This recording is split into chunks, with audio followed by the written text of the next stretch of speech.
أعوذ بالله من الشيطان اللعين الرجيم. بسم الله الرحمن الرحيم. الحمد لله رب العالمين والعاقبة للمتقين والجنة للمؤمنين والنار للمنافقين. الحمد لله الذي جعلنا من المتمسكين بولاية علي بن أبي طالب وأولاده المعصومين.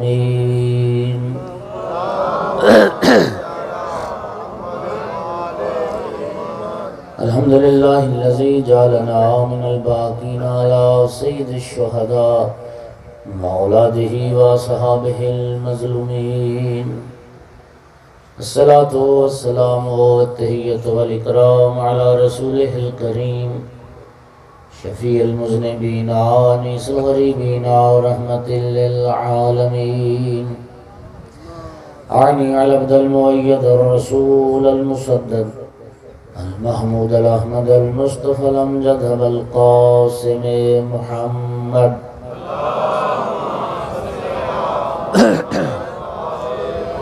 ثم الصلاة والسلام والتحية والإكرام على أهله الطيبين الطاهرين المعصومين المنتجبين المنتخبين المظلومين واللعنة الدائمة على أعدائهم ملعونين يوم عداوتهم إلى قيام يوم الدين وبعد يوم الدين. أما بعد، فقال سبحانه وتعالى في كتابه المجيد: بسم الله الرحمن الرحيم.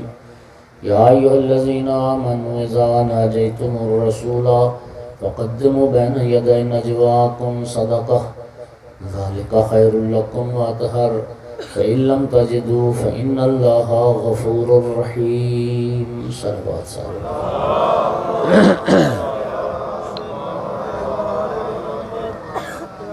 مومنین کرام، سورہ مبارکہ مجادلہ کے ذیل میں گفتگو جاری ہے. یہ آیت نجوہ کے نام سے شہرت رکھتی ہے اور یہ قرآن پاک کی واحد آیت ہے جس پر مولا علی علیہ السلام کے سوا اور کسی نے عمل نہیں کیا. توجہ ہے نا سب کی. مولا امیر بھی فرماتے ہیں کہ اگر میں علی بھی اس آیت پر عمل نہ کرتا امت پیغمبر پر عذاب نازل ہو جاتا. سلسلہ کلام یہاں تک پہنچا. یہ آواز کہاں سے آ رہی؟ ادھر دور سے. اچھا، فرماتے ہیں کہ میں علی بھی عمل نہ کرتا تو امت پیغمبر پر عذاب نازل ہو جاتا. عرض کیا کہ حضرت عبداللہ ابن عمر فرماتے ہیں کہ 3 فضیلتیں اللہ نے مولا امیر المومنین علی ابن ابی طالب علیہ السلام کو ایسی عطا فرمائی کہ ان میں سے کوئی ایک فضیلت اگر مجھے مل جاتی یہ دنیا سرخ بالوں والے اونٹوں سے بھر جاتی اور وہ سارے اونٹ مجھے دے دیے جاتے. مجھے وہ محبوب نہیں تھا، کوئی ایک فضیلت مل جاتی وہ مجھے محبوب تھا. 3 فضیلتیں. پہلی فضیلت تزویجہ بفاطمہ تھا. صلوات پڑھو سیدہ کی ذات.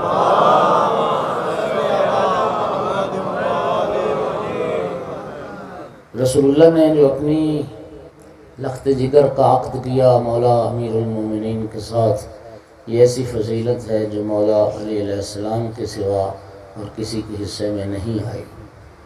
دوسری فضیلت اعطاء الرایۃ یوم خیبر. فرماتے ہیں خیبر والے دن جو رسول اللہ نے علم مولا علی علیہ السلام کو عطا کیا، یہ بھی فضیلت مولا علی کے سوا اور کسی کے حصے میں نہیں آئی. اور تیسری فضیلت، ان دونوں پہ بات ہو چکی. تیسری جو فضیلت ہے حضرت عبداللہ ابن عمر فرماتے ہیں کاش وہ فضیلت مجھے مل جاتی، وہ ہے العمل بآیت نجوہ. کاش میں آیت نجوہ پر عمل کرتا، صدقہ دے کے رسول اللہ کے ساتھ نجوہ کے شرف کو حاصل کرتا. لیکن یہ شرف بھی صرف مولا علی علیہ السلام کے لیے. مومنین کلام سلسلہ کلام کو آگے بڑھاتے ہیں. عشرہ اختتام کے قریب ہے. فرماتے ہیں کہ 1 دینار تھا میرے پاس جب آیت نجوہ نازل ہوئی، میں نے 10 درہم کی عوض فروخت کیا. ہر روز 1 درہم فقیر مسکین کو صدقہ دے کے آتا تھا اور رسول اللہ سے سرگوشی نجوہ کرتا تھا۔ نجوہ میں اور کیا کیا باتیں ہوئیں یہ تو نبی جانے اور نبی کا وسیع جانے، لیکن مولا علی علیہ السلام نے کچھ باتیں بتائی ہیں۔ ہر روز فرماتے ہیں ایک سوال جو میں نے رسول اللہ سے کیا، رسول اللہ نے جو جواب دیا، وہ ایک ایک بات مولا علی علیہ السلام نے بتائی ہے۔ توجہ ہو رہی ہے؟ سامعین گرامی قدر، اگر مولا امیر المومنین نہ بتاتے تو ہمیں کیا پتہ چلتا کہ مولا امیر نے کیا پوچھا، رسول اللہ نے کیا بتایا۔ لیکن آپ یہ بات یاد رکھیں کہ یہ باتیں اتنی قیمتی ہیں کہ جو صرف مولا علی نے پوچھی ہیں، اور آیت نجوہ پر عمل کر کے پیسے دے کے پوچھی۔ آپ پنڈی بھٹیاں کے اطراف سے آئے ہوئے، قریب سے دور سے مومنین کو بغیر انشاءاللہ کچھ خرچ کیے وہ باتیں آج میں سنانے لگا ہوں۔ پہلے دن جو حضرت امیر علیہ السلام صدقہ دے کے آئے تو سوال کیا، یا رسول اللہ مل وفاء، یا رسول اللہ وفا کیا ہے؟ وفا کیا ہے؟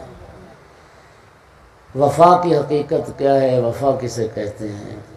کتنا خوبصورت سوال ہے۔ جوان بیٹھے ہو نا، اب وفادار کو ڈھونڈنا تو اس سوال کے جواب میں ڈھونڈنا۔ خیر ہمارے ہاں تو ویسے ہی محاورہ ہے کہ دنیا میں ہوتی تو ملتی وفا۔ رسول اللہ صلی اللہ علیہ وآلہ وسلم سے پوچھا، یا رسول اللہ وفا کیا ہے؟ وفا کا پتہ چلے گا تو پھر وفادار کا بھی پتہ چلے گا۔ سرکار نے فرمایا، یا علی وفا کیا ہے؟ شہادت اللہ الہ الا اللہ، اقرار توحید، یہ حقیقت وفا ہے۔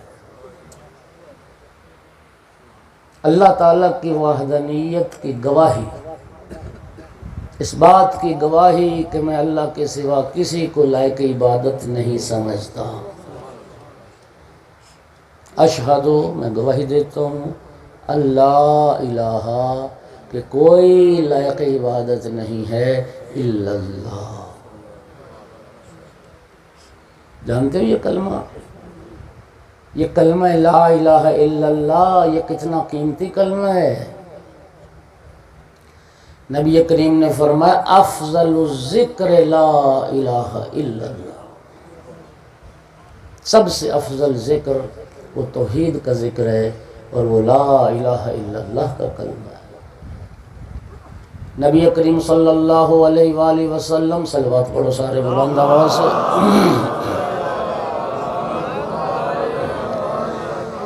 دوسری حدیث میں فرمایا، خیر العبادت قول لا الہ الا اللہ، بہترین عبادت یہ لا الہ الا اللہ کا کلمہ ہے۔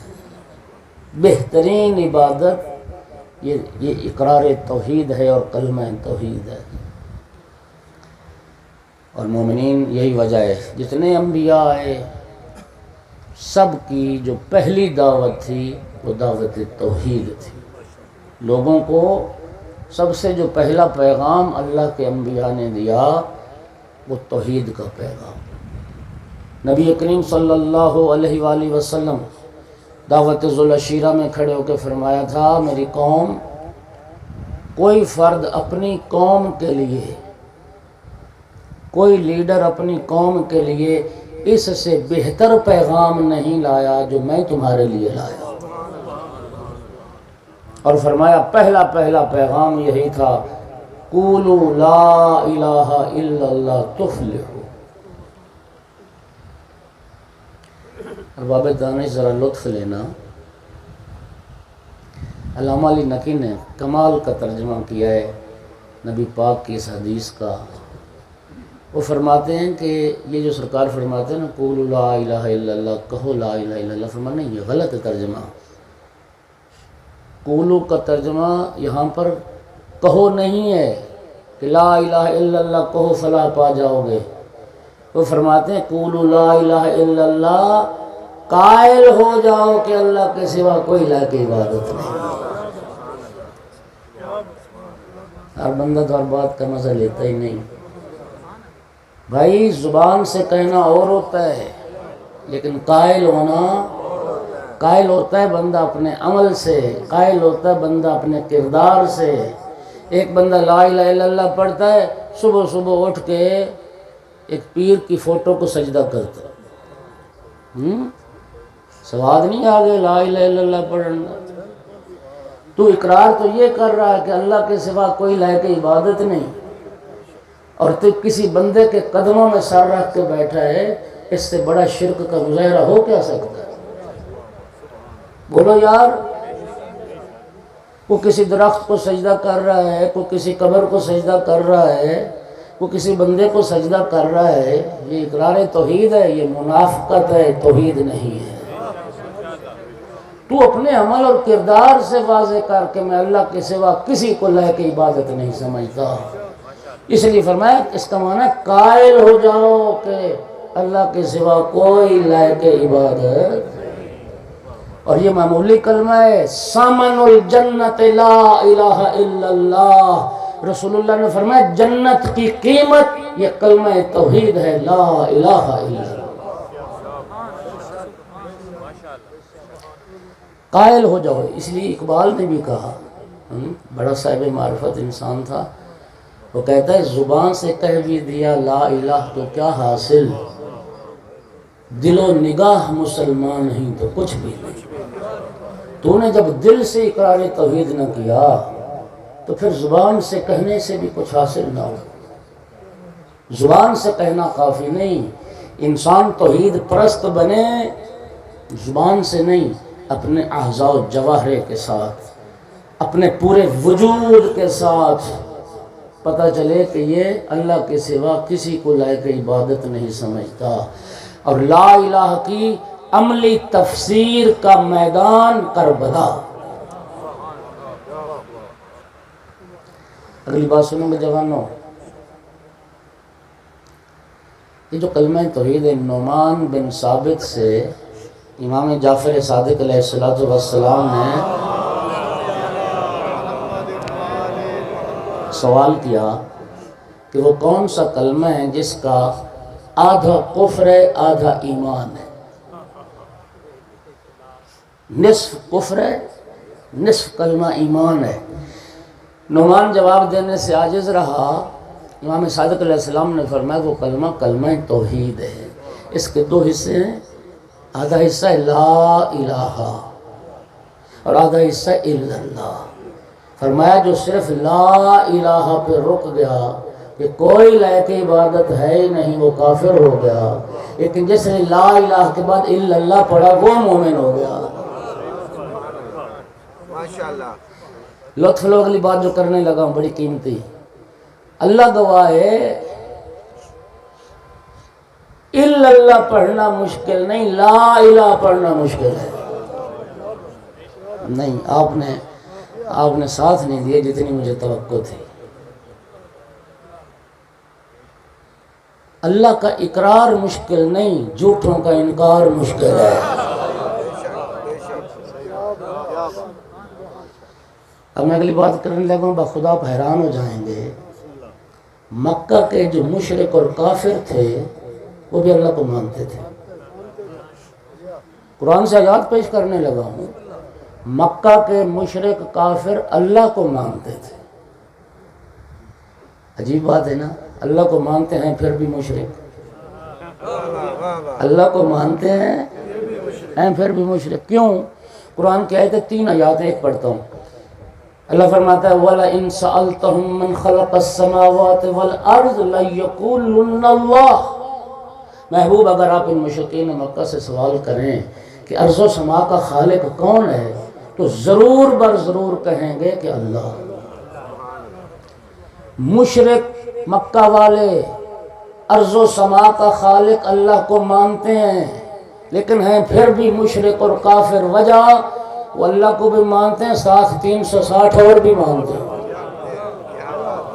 توجہ، اللہ کو بھی مانتے ہیں، اللہ کے ساتھ وہ اور خداؤں کو بھی مانتے ہیں، اور معبود بھی انہوں نے بنائے ہوئے ہیں، صرف اللہ کو نہیں مانتے۔ لیکن رسول اللہ کا تقاضا کیا ہے؟ کلمہ توحید اللہ ماننا نہیں، اور نہ ہی کلمہ توحید اللہ سے شروع ہوتا ہے، کلمہ توحید شروع ہوتا ہے لا الہ سے۔ مجھے بتائیں، جو اتنے وسیع و ظرف ہیں، 360 مان رہے ہیں، انہیں ایک اور ماننے میں کیا تکلیف؟ بولو یار، جہاں 360 میں ایک اور صحیح، اور وہ مانتے بھی اللہ کو۔ نبی کریم کا جو پیغام تھا وہ یہ تھا کہ پہلے سارے جھوٹے خداؤں کی نفی کرو، پہلے سب کا انکار کرو، پہلے سب پہ لعنت کرو، پہلے سب کو دھتکارو، رد کرو، پھر اللہ کو کہو صرف ایک اللہ ہے جو لائق عبادت ہے، پھر تم بنو گے مومن۔ دنیا ہم سے سوال کرتی ہے شیعوں نے تبرہ اور تولا کہاں سے نکالا؟ اسی کلمہ توحید سے نکالا۔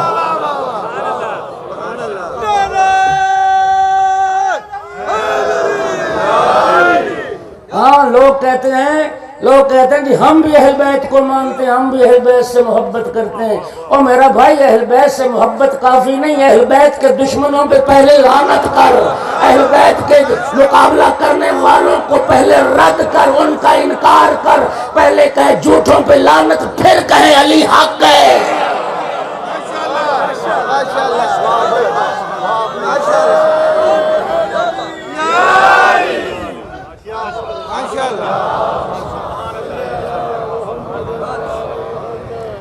لا الہ اللہ تو مشکل ہے ہی نہیں، ہاں، لا الہ مشکل ہے، جھوٹوں کا انکار مشکل ہے، جھوٹوں سے برات مشکل ہے، جھوٹوں کا انکار کرو گے تو سچے مانے جائیں گے، ورنہ ساری زندگی منافقت میں گزار جاؤ گے۔ ہاں جی، یہ کیا عقیدہ ہوا؟ او میری سجی آنکھ تھی، او میری کھبی آنکھ۔ صلوات پڑھو سارے حضرات بلند آواز۔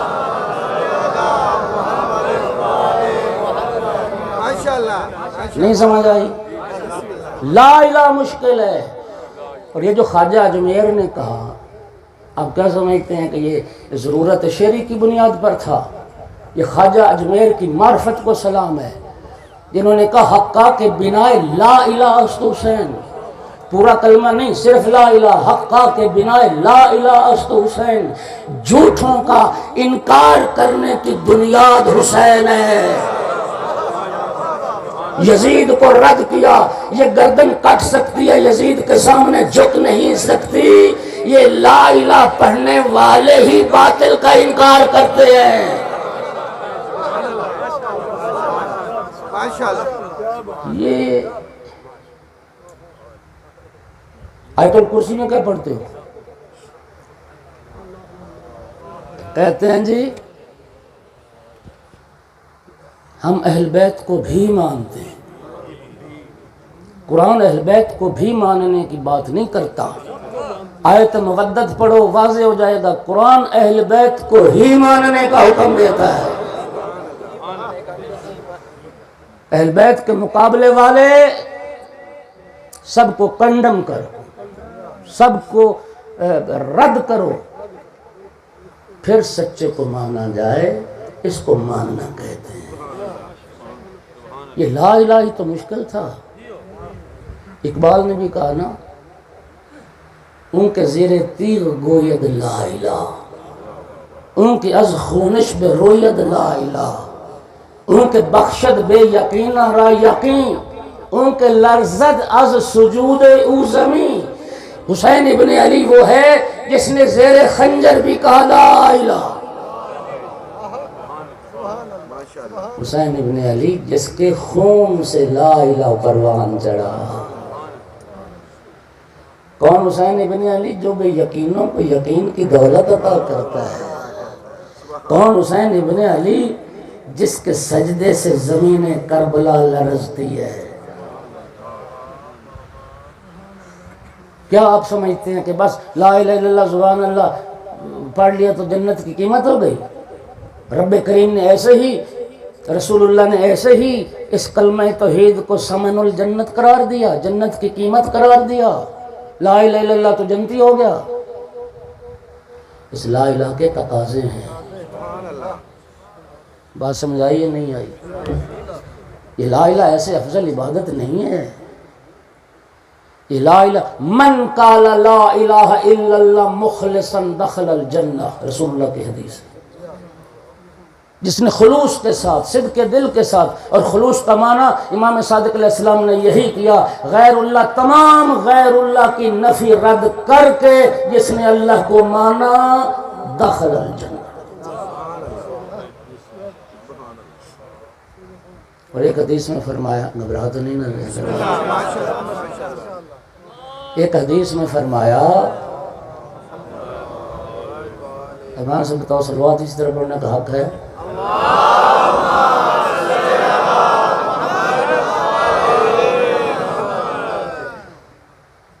یہ جو اہل منبر کہتے ہیں نا بلند آواز سے صلوات، یہ در حقیقت نبی کریم کی حدیث مبارک ہے۔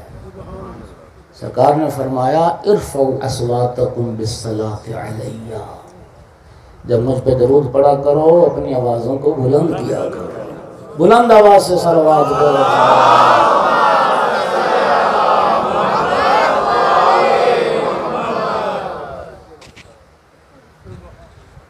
مومنین کرام، یہ لا الہ ہی تو مشکل ہے، الا اللہ تو مشکل ہے ہی نہیں۔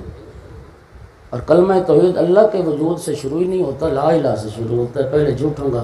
اور یہی بات آیت الکرسی میں اللہ کیا فرماتا ہے؟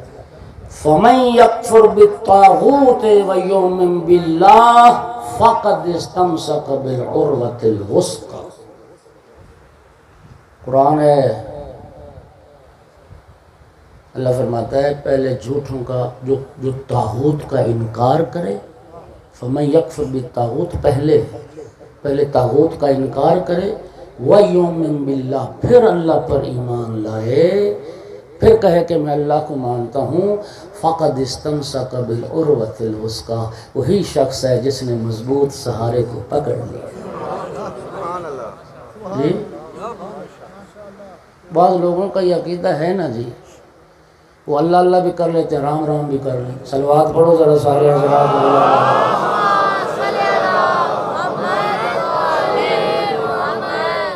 لا الہ الا اللہ۔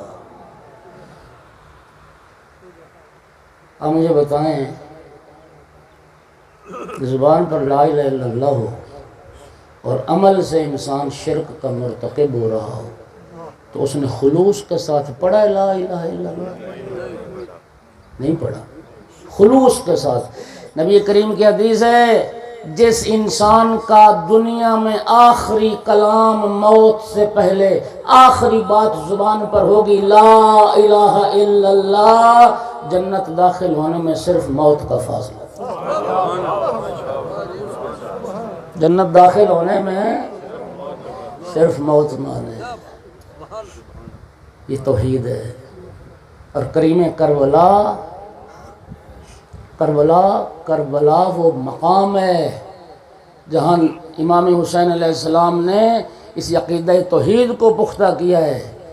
اللہ کی راہ میں اعلاء کلمہ حق کے لیے گردنیں کٹانا آسان، بیٹے قربان کرنا آسان، بھائی قربان کرنا آسان۔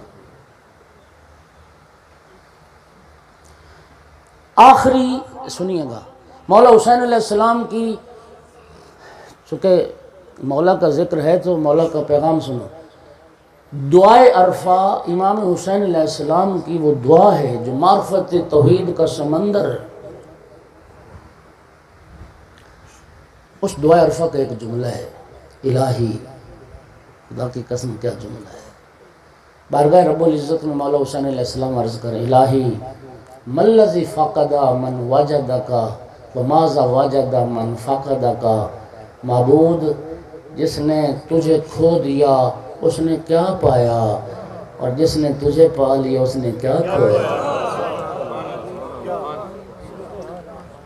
میرا اللہ، جس نے تجھے کھو دیا اس نے کیا پایا، اور جس نے تجھے پا لیا اس نے کیا کھویا۔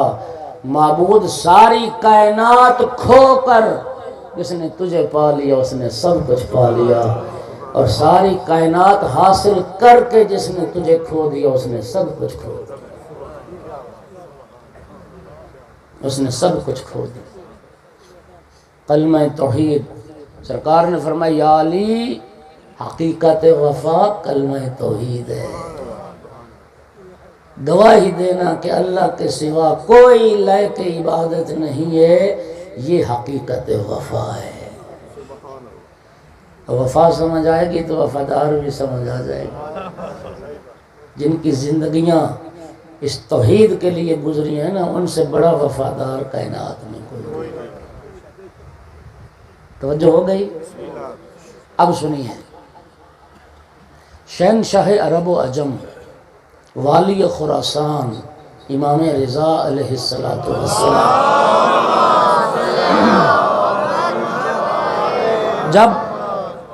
جب امام رضا علیہ السلام مرو کی طرف جا رہے تھے اور آقا کی سواری پہنچی شہر نیشاپور میں، امام محمل میں تھے اور 24,000 علماء فضلاء محدثین مولا کے استقبال کے لیے موجود تھے، اور خالی نہیں آئے تھے، ہاتھ میں قلم کاغذ لے کے آئے تھے، دوات لے کے آئے تھے۔ فرزند رسول پردہ محمل ہٹائیے، آپ کے دیدار سے رسول اللہ کی زیارت کا شوق پورا کریں۔ پردہ محمل ہٹا، لوگوں نے امام رضا علیہ السلام کی زیارت کی۔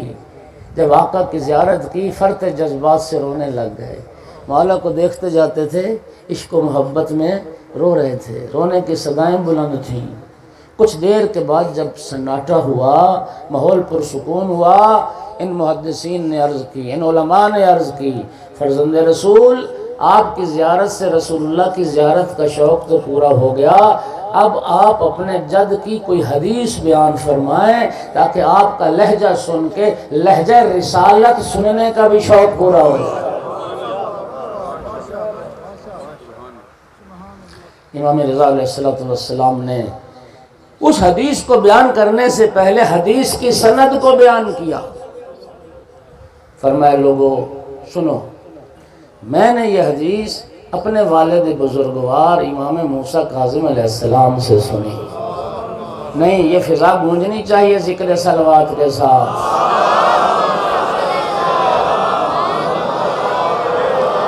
میں پوری سند بیان کرتا جاؤں گا، آپ درود پاک پڑھتے جائیے گا، فضا کو ذکر صلوات سے معطر رکھیے۔ انہوں نے یہ حدیث اپنے والد بزرگوار امام جعفر صادق علیہ السلام سے سنی۔ انہوں نے یہ حدیث اپنے والد گرامی امام محمد باقر علیہ السلام سے سنی۔ انہوں نے یہ حدیث اپنے پدر بزرگوار امام زین العابدین علیہ السلام سے سنی۔ انہوں نے یہ حدیث اپنے والد بزرگوار امام حسین علیہ السلام سے سنی۔ انہوں نے یہ حدیث اپنے والد بزرگوار امیر المؤمنین علی ابن ابی طالب علیہ السلام سے سنی۔ انہوں نے یہ حدیث ختمی مرتبت رحمت للعالمین محمد مصطفیٰ صلی اللہ علیہ وآلہ وسلم سے۔ رسول اللہ نے یہ حدیث جبرائیل علیہ السلام سے لی، جبرائیل نے یہ حدیث لوح سے لی، لوح نے قلم سے لی، قلم کو اللہ نے کہا لکھ۔ ابھی حدیث نہیں آئی، یہ حدیث کی سند ہے، اسناد سند۔ یہ حدیث ہماری کتب احادیث میں حدیث سلسلۃ الذہب کے نام سے جانی اور پہچانی جاتی۔ سلسلۃ الذہب عربی میں سلسلہ زنجیر کو کہتے ہیں، سلسلہ، اور ذہب سونے کو کہتے ہیں، سونے کی زنجیر، یہ اس حدیث کا نام ہے۔ اس کو سلسلہ ذہب کیوں کہا گیا؟ یہ دنیا حدیث کی واحد حدیث ہے جس کا ہر راوی معصوم ہے، ہر مروی عنہ معصوم ہے، کسی غیر معصوم کا اس سلسلہ اسناد میں دخل نہیں، اس لیے اس کو خالص سونے کی زنجیر کہا گیا ہے۔ اور یہ سند پتہ ہے کتنی عظیم ہے، سند کتنی عظیم ہے۔ اہل سنت بھائیوں کے جو فقہ کے 4 امام ہیں ان میں ایک احمد ابن حنبل ہے۔ احمد ابن حنبل اس حدیث کی سند کے بارے یہ جملہ کہتا ہے کہ لو قرئ ھذا الاسناد علی المجنون لافاقا، کہ اگر یہی سند پڑھ کر کسی مجنون دیوانے پاگل پر دم کر دو وہ مجنون نہ رہے گا، دنیا کا عقل مند ترین انسان ہو جائے گا۔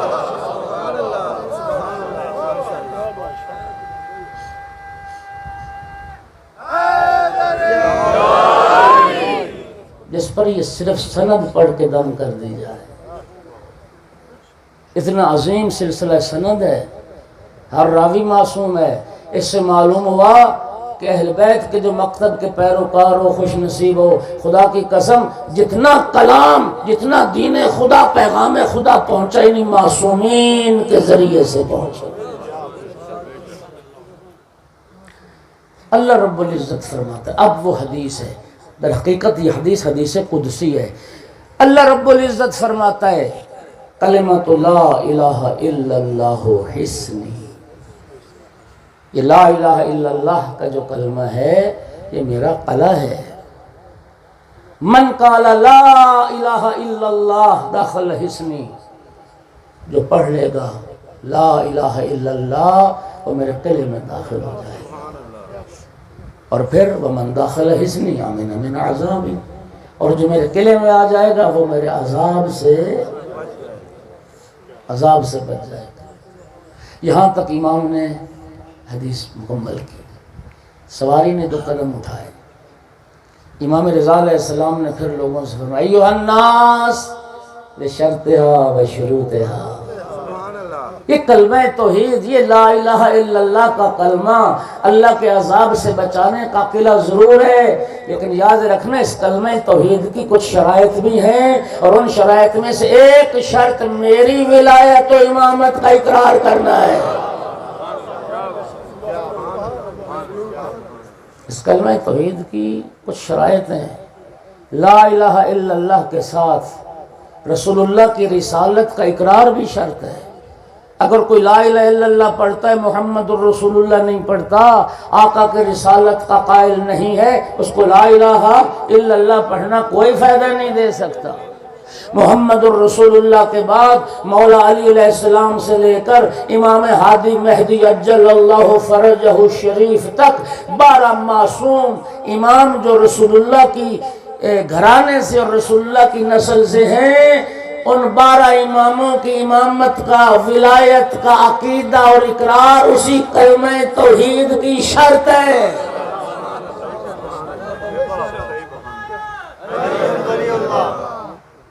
اسی عقیدہ توحید کی شرط ہے۔ اور یہ محاورہ تو اب یہ علم اصول الفقہ کا قاعدہ شاید آپ جانتے ہیں کہ اذا فات الشرط فات المشروط، جب شرط نہیں نہ پوری ہوتی پھر مشروط بھی ختم ہو جاتا۔ اپنے عقیدہ توحید پر ناز کرو۔ ہم نے عقیدہ توحید لیا ہی ان ہستیوں سے ہے جو ہستیاں آئی ہی اللہ کا تعارف کروانے۔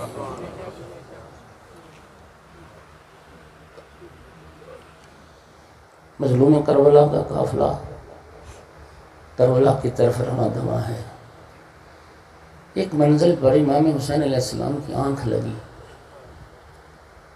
ایک کیفیت رب نے دکھائی خواب کی حالت میں، بیدار ہوئے پڑا انا للہ و انا الیہ راجعون۔ شہزادہ علی اکبر دوڑ کے بابا کے قریب آئے۔ بابا اس موقع پر انا للہ پڑھنے کا مقصد کیا تھا؟ فرمایا علی اکبر بیٹا میں نے خواب میں دیکھا ہے کہ کوئی غیب سے پکار کے کہہ رہا ہے کہ یہ قافلہ موت کی طرف بڑھ رہا ہے، موت ان کے ساتھ ساتھ سفر کر رہی ہے، اس لیے میں نے کلمہ استرجاع پڑھا۔ شہزادے نے عرض کی یا بتا السنا علی الحق، بابا کیا ہم حق پر نہیں ہیں؟ فرمایا کیوں نہیں بیٹا، ہم حق پر ہیں۔ بابا پھر ہمیں کیا پرواہ، موت ہم پر آ پڑے یا ہم موت پہ جاؤ۔ اجرکم علی اللہ، اجرکم علی اللہ۔ آئیں آج کربلا کے اس شہید کو رو لیں۔ خدا کی قسم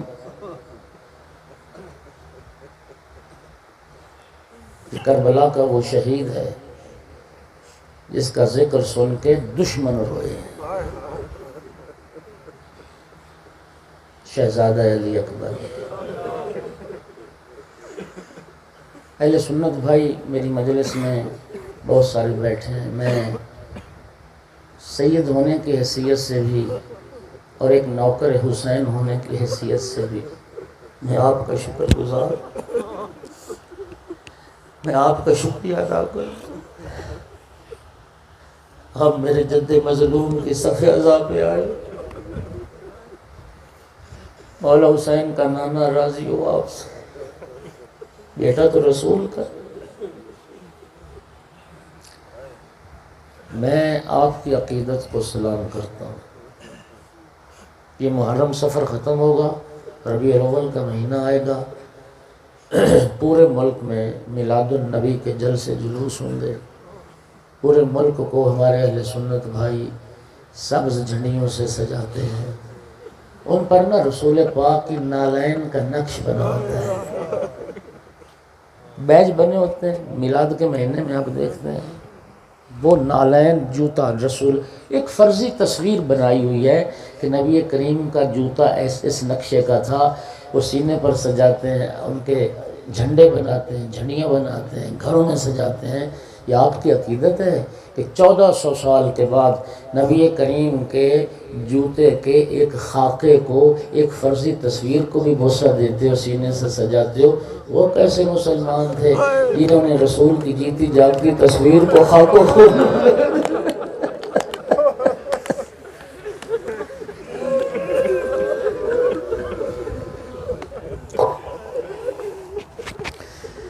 چھٹے امام سے کسی نے سوال کیا تھا، من لا یعظ الفقی میں حدیث ہے، فرزند رسول دنیا کی سب سے میٹھی شے کیا ہے؟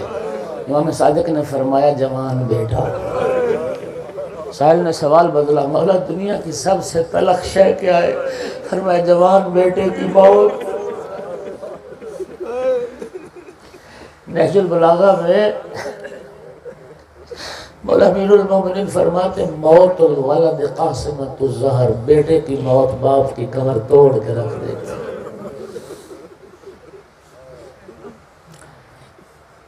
شہزادہ سنیے گا، آل محمد کے گھرانے کی جو قربانیاں ہیں ان میں پہلی قربانی شہزادہ علی اکبر کی قربانی۔ بابا کی خدمت میں، بابا مجھے اذن جہاد دیجئے، مرنے کی اجازت دیجئے۔ میں نے نہیں پڑھا کسی روایت میں امام حسین علیہ السلام نے تردد کیا ہو، پس و پیش فرمایا ہو اجازت دینے میں۔ ایک مقتل میں جملہ ملتا ہے، جب شہزادہ نے مانگی نا موت کی اجازت، ناظر الہ نظرۃ عائس فارخ عینیہ فبقا، ایک مایوسانہ نگاہ علی اکبر پر ڈالی اور اپنی آنکھوں کو رونے کے لیے چھوڑ دی۔ اللہ اکبر۔ وہ جوانو، وہ جو شہزادہ علی اکبر کے ماتمی بیٹھے ہو، مجھ سے اگر کوئی پوچھے کہ میں روز عاشور کو 2 جملوں میں بیان کروں، روز عاشور کو 2 جملوں میں خلاصہ کروں، تو وہ 2 جملے یہ ہیں، اذان علی اکبر سے شروع ہوا عاشور اور مولا حسین کے سجدے پہ ختم ہو گیا۔ امام حسین مدینہ سے چلے، حجاج ابن مسروق جوفی امام کا مؤذن تھا، اس پورے راستے میں وہی اذان کہتا تھا جب بھی نماز کا وقت ہوتا تھا۔ لیکن صبح عاشور مولا نے فرمایا حجاج تو اذان نہیں دے گا، میرا علی اکبر اذان دے گا۔ صبح عاشور امام حسین نے مؤذن تبدیل کی۔ علامہ علی نقی لکھتے ہیں کہ امام حسین علیہ السلام نے یہ تبدیلی صبح عاشور کیوں کی؟ فرماتے ہیں امام حسین علیہ السلام نے ہر حوالے سے یزیدیوں پر اتمام حجت کیا۔ صبح عاشور مولا حسین نے چاہا کہ میں نانا کی امت کو نانا کا لہجہ تو سنوا دوں کہ میرا نانا رسول اللہ کیسے اذان دیتا تھا، اس لیے شہزادہ علی اکبر سے کہا علی اکبر تو مانگا۔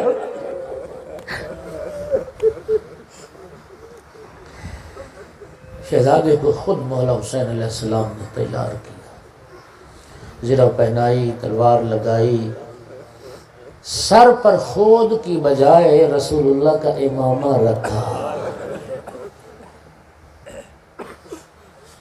اور فرمایا علی اکبر بیٹا پہلے خیموں میں جاؤ، اہل حرم سے ودا کر لو، ماؤں سے، پھوپھیوں سے، بہنوں سے سلام آخر کر لو۔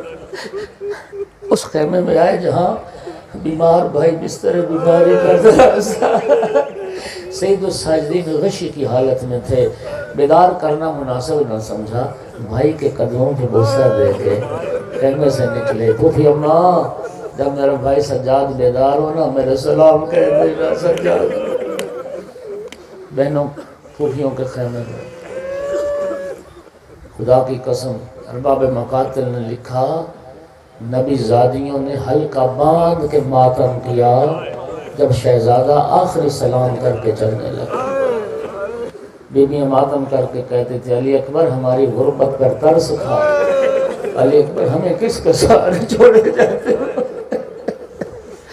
جب نبی زادیوں کے گریے کی ماتم کی صدائیں بلند ہوئیں، سید الساجدین کی آنکھ کھلی۔ پھوپھی اماں یہ صدائے گریہ کیسی؟ بیٹا سجاد تیرا بھائی اکبر میدان جا رہا ہے، پھوپھی اماں میرے بھائی کو روکنا۔ علی اکبر واپس آئے سید الساجدین کے پاس۔ سید سجاد پوچھتے ہیں بھیا یہ لباس جنگ کس نے پہنایا؟ فرمایا بابا نے پہنایا۔ علی اکبر ایسا کرو اپنا لباس مجھے پہناؤ، میرا لباس تم پہنو۔ شہزادہ علی اکبر عرض کرتا بھیا سجاد تو جانے اور شام جانے، تو جانے اور پھوپھیاں جانے۔ بھائی نے بھائی کے گلے میں باہیں ڈال دی۔ اجرکم اللہ۔ امام صادق دعا کرتے ہیں میرا اللہ ان آوازوں پر رحم کر جو غم حسین میں بلند ہوتی ہیں۔ بھائی نے بھائی کے گلے میں باہیں ڈالی، اتنا روئے دونوں بھائی۔ میری آقا سادی زینب جناب ام کلثوم پھوپھیاں آگے بڑھیں، ایک دوسرے کے گلے سے باہیں نکالنے کی کوشش کی، لیکن بھائی ایک دوسرے کے گلے سے باہیں نہیں نکالتے۔ بیویاں رو رہی ہیں، اہل حرم رو رہے ہیں، غریب کربلا آگے بڑھے، ایک ہاتھ سید الساجدین کے کندھے پر رکھا، ایک ہاتھ علی اکبر کے کندھے پر رکھا، رو کے فرمایا بیٹا بس کرو میں حسین کی اپنی قسمت، بیٹا بس کرو میں اجرکم علی اللہ، اجرکم علی اللہ۔ جن کی جوان اولادیں اللہ جوانوں کی خوشیاں دیکھنا نصیب کرے اور آپ کے بیٹوں کو کوئی دکھ نہ ہو۔ مظلوم کربلا نے شہزادہ علی اکبر کو خود سوار کیا اور اللہ جانتا ہے شہزادے کو سوار کرتے وقت جو جملہ فرمایا نا وہ کسی اور شہید کے لیے نہیں فرمایا، دعا کے لیے ہاتھ اٹھا دیے اللہم اشہد علی ہؤلاء القوم لقد برز الیہم غلام اشبہ الناس خلقا وخلقا ومنطقا برسولک وَقُنَّ اِذَا اشْتَقْنَا إِلَىٰ زِيَارَةِ نَبِيِّكَ فَنَظَرْنَا إِلَيْهِ۔ میرا اللہ اب ان یزیدیوں پر گواہ رہنا، اب اس جوان کو بھیج رہا ہوں جو رفتار میں گفتار میں شکل و صورت میں تیرے رسول کی شبیہ ہے، میں تیرے نبی کی تصویر بھیج رہا ہوں، میں تیرے نبی کی شکل تیرے نبی کی شبیہ اکبر کو بھیج رہا ہوں۔ میرا اللہ تو جانتا ہے جب بھی تیرے نبی کی زیارت کا شوق ہوتا تھا میں علی اکبر کو دیکھ کے تیرے نبی کی زیارت کا شوق پورا کرتا تھا۔ علامہ علی نقی لکھتے ہیں مولا حسین کا یہ جملہ بتاتا ہے ان 18 سالوں میں مولا حسین نے جتنی بار علی اکبر کو دیکھا شبیہ رسول سمجھ کے دیکھا ہے، رسول کی تصویر سمجھ کے دیکھا ہے۔ فرمایا جاؤ بیٹا اللہ کے حوالے۔ شہزادہ نے گھوڑے کو ایڑ لگائی، گھوڑا چند قدم چلا، شہزادہ علی اکبر نے محسوس کیا جیسے پیچھے سے کوئی انسان دوڑتا ہوا آ رہا ہے۔ شہزادہ نے گھوڑا روکا، پلٹ کے دیکھا غریب بابا حسین۔ شہزادہ علی اکبر پھر گھوڑے سے اترے، عرض کی بابا آپ ہی نے تو مجھے اجازت دی، بابا آپ ہی نے تو مجھے سوار کرایا، بابا میرے پیچھے پیچھے کیوں آئے؟ اس وقت فرمایا علی اکبر تو ضعیف ہوتا، تیرا جوان بیٹا ہوتا، موت کی طرف جا رہا ہوتا، پھر پوچھتا ضعیف باپ کے دل میں کیا؟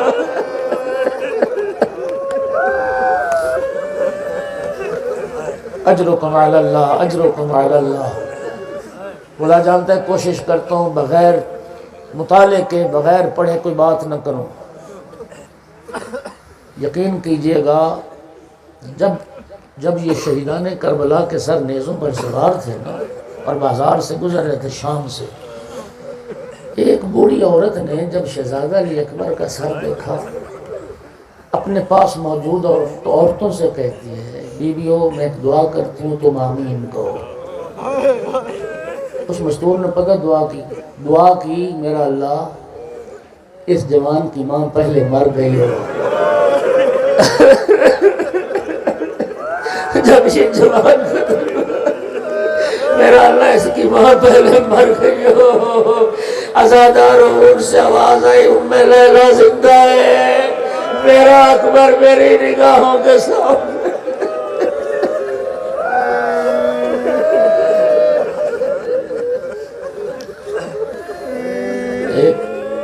جو یہ عالم دین ہے، میں ان کے علم کا بھی معتقد ہوں اور ان کے خلوص کا بھی۔ انہوں نے جملہ پڑھے تھے جب نیزوں پر سر سوار تھے نا، امام حسین علیہ السلام کا سر مبارک نوک نیزہ سے اسی نیزے کو دیکھتا رہتا تھا جس نیزے پر علی اکبر کا سر سوار، اسی نیزے پر۔ علی اکبر تو ضعیف ہوتا، تیرا جوان بیٹا ہوتا، پھر پوچھتا تیرے دل پر کیا گزرتی ہے۔ پھر ودا کیا، گلے سے لگایا، پھر سوار کیا، اور اب فرمایا علی اکبر میدان جاؤ، لیکن میدان جانے تک جب تک سامنا رہے نہ مجھے مڑ مڑ کے دیکھتے رہے، مجھے پلٹ پلٹ کے دیکھتے رہنا۔ شہزادہ میدان میں گیا، پہلا حملہ کیا، 120 یزیدیوں کو واصل جہنم کیا۔ امام حسین علیہ السلام جناب ام لیلہ کے پاس آئے، علی اکبر کی ماں کے پاس آئے، فرمایا ام لیلہ میرے نانا کا فرمان ہے، ماں اولاد کے حق میں دعا کرے نا اللہ رد نہیں کرتا۔ ام لیلہ ایک بار دعا کر میرا اکبر واپس آ جائے۔ جناب ام لیلہ نے دعا کی، یا راد یوسف علی یعقوب، اے یعقوب سے یوسف ملانے والی ذات، ایک بار اکبر کو بابا سے ملا دے۔ شہزادہ علی اکبر پہلے حملے سے واپس آئے، دعا مستجاب ہو گئی، لیکن جب پہنچے کیفیت کیا تھی؟ زرہ کی کڑیوں سے خون بہ رہا تھا، اور آ کے عرض کی یا بتا العطش قد قتلنی، بابا مجھے پیاس نے مار ڈالا، سقل الحدید اجہدنی، لوہے کے ان گرم ہتھیاروں نے مجھے تھکا دیا، فحال الی شربت من الماء سبیل، جن کے جوان بیٹے ہیں، ہاں بابا ایک گھونٹ پانی کا مل سکتا، بابا ایک گھونٹ پانی کا۔ فرمایا ہاتھ یا بنی لسانک، علی اکبر آؤ اپنی زبان میرے منہ میں رکھو۔ شہزادے نے بابا کے منہ میں زبان دی، شہزادے نے دوسرے لمحے زبان کھینچ کی عرض کی یا بتا لسانوں کا عیب سمے لسانی، بابا آپ کی زبان تو میری زبان سے بھی زیادہ خشک۔ اجرکم علی اللہ، پھر ودا کیا۔ مظلوم کربلا نے انگشتر عطا فرمائی، بیٹا اس کو منہ میں رکھو شاید کچھ تسکین ملے۔ شہزادے نے دوسرا حملہ کیا، 80 یزیدیوں کو واصل جہنم کیا۔ مرہ بن منقذ عبدی ملعون کہتا ہے اب اگر یہ شہزادہ میرے قریب سے گزرا اور میں اس کے باپ کو اس کے غم میں نہ رلاؤں تو دنیا عرب کا گناہ میری گردن پر۔ شہزادہ مظروف جہاد عزادرس مرہ بن منقذ عبدی نے شہزادے کے سینے میں نیزہ مارا ہے، عزادرس نیزے کا لگنا تھا، شہزادہ گھوڑے کی زین پر جھک گیا۔ اللہ گواہ روایت کہتی پھر جدھر سے گھوڑا گزرتا تھا تلوار والا تلوار مار رہا تھا، نیزہ والا نیزہ مار رہا تھا۔ فَقَطَّعُوهُ بِأَسْيَافِهِمْ إِرْوَنِ وَإِرْوَا، عزاداروں اتنی تلواریں لگی شہزادے کو، گھوڑے سے گرے، بس ایک جملہ کا یا بتا علیک من السلام، بابا میرا آخری سلام قبول کر لے، اور بابا حاضر جدی رسول اللہ، بابا پریشان نہ ہونا، آپ مجھے پانی نہ پلا سکے تھے، بابا فکر نہ کرنا، نانا رسول اللہ جام کوثر لے کے آ گئے، بابا میری پیاس بجھ گئی، مجھے نانا نے سلام کر دیا۔ عزادار مظلوم نے سنا مقتل کی طرف چلے، خدا کی قسم چند قدم چلتے پھر گر جاتے، پھر اٹھتے غریب، پھر چلتے پھر گر جاتے، پھر اٹھتے پھر گر جاتے، اور جب جا رہے تھے نا زبان پہ ایک جملہ تھا، یا علی یا علی یا علی۔ علامہ علی نقی فرماتے ہیں مجھے نہیں پتا علی اکبر کو بلا رہے تھے یا نجف سے بابا علی کو بلا رہے تھے، بابا علی آؤ میں جوان کا لاشا اٹھانے جا رہا ہوں۔ عزاداروں اللہ جانتا ہے مجھے نہیں پتا کہ کتنا فاصلہ رہ گیا تھا، ایک منزل ایسی آئے کہ مظلوم پھر چلنے پہ قادر نہ رہا، پھر زانو بزانو، جس طرح بچہ گھٹنوں کے بل چلتا ہے، زانو بزانو بلاش پسر رسید۔ عزادارو شہزادے کے رخسار پر اپنے رخسار رکھ دیے اور مظلوم کا نوحہ شروع ہوا، یا بنیا علی الدنیا بعدک لفا، علی اکبر تیرے بعد زندگانی دنیا پر خاک، اور فرمایا یا بنیا لقد استرحت من ہم الدنیا وغمها باقی ابوک وحیدا فریدا۔ علی اکبر بیٹا تو دنیا کے دکھوں سے نجات پا گیا، تیرا غریب بابا اکیلا رہ گیا۔ اجرکم علی اللہ۔ مظلوم کربلا نے جوان کا بس آخر جملہ عزادارو لاشا اٹھانے کی کوشش کی، عزادارو اٹھا نہ سکے، ایک مرتبہ آبا کا اشارہ کیا، او بنی ہاشم کے بچوں آؤ، علی اکبر کا لاشا، الا لعنت اللہ علی القوم الظالمین، ماتم حسین یا حسین۔